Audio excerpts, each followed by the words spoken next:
خبریں شوبز کی رنگ رنگ دنیا سے۔ بالی ووڈ کے سپر سٹار شاہ رخ خان نے اپنی میگا تھرلر فلم جوان کے نئے رومانٹک گانے کا ٹیزر جاری کر دیا۔ نئے ٹیزر میں پہلی مرتبہ شاہ رخ خان اور نیہا نترا ایک ساتھ نظر آئے ہیں اور نیا گانا چلیا 14 اگست کو ریلیز کیا جائے گا۔ ایکشن تھرلر جوان کا اس سے قبل زندہ بندہ کے نام سے گانا ریلیز ہو چکا ہے، جسے فلمی شائقین نے بہت زیادہ پسند کیا۔ کنگ خان نے چند روز قبل مداحوں سے سوشل میڈیا پر گفتگو میں انکشاف کیا تھا کہ جوان میں ان کا سب سے زیادہ پسندیدہ گانا چلیا ہے۔ اداکار کی پسندیدگی کے بعد مداح اس گانے کا شدت سے انتظار کر رہے ہیں اور اب گانے کے ٹیزر اور ارجیت سنگھ کے مسحور کن آواز نے انہیں مزید بےتاب کر دیا ہے۔ جوان اگلے ماہ 7 ستمبر کو پوری دنیا میں ہندی، تامل، تیلگو، کناڑ اور ملیالم زبانوں میں ریلیز کے لیے پیش کی جائے گی۔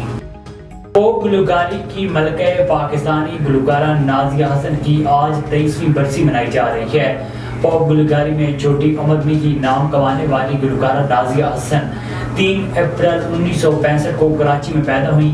انہوں نے صرف 15 سال کی عمر میں بھارتی فلم قربانی کر کے آپ جیسا کوئی میری زندگی میں آئے گانا گا کر اپنے آپ کو منوایا اور شہرت کی بلندیوں کو چھوتی چلی گئی۔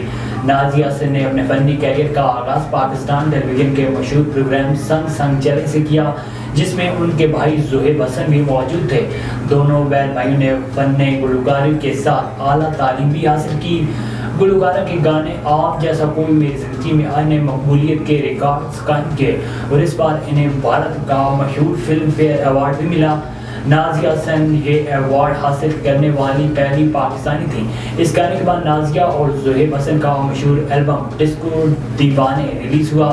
نازیہ حسن اور زہیب حسن کو فن کی منفرد خدمات کے اعتراف میں صدارتی تمغہ برائے حسن کارکردگی سے بھی نوازا گیا۔ گلوکارہ پھیپھڑوں کے سرطان میں مبتلا تھی اور اسی موذی مرض کے نتیجے میں 13 اگست 2000 کو خالق حقیقی سے جا ملی۔ وزیراعظم شہباز شریف نے شوبز انڈسٹری سے وابستہ لوگوں میں ہیلتھ کارڈز اور بہترین کارکردگی پر آئیکن ایوارڈز تقسیم کیے۔ انہوں نے ریڈیو پاکستان ایپ آواز خزانہ کا افتتاح بھی کیا۔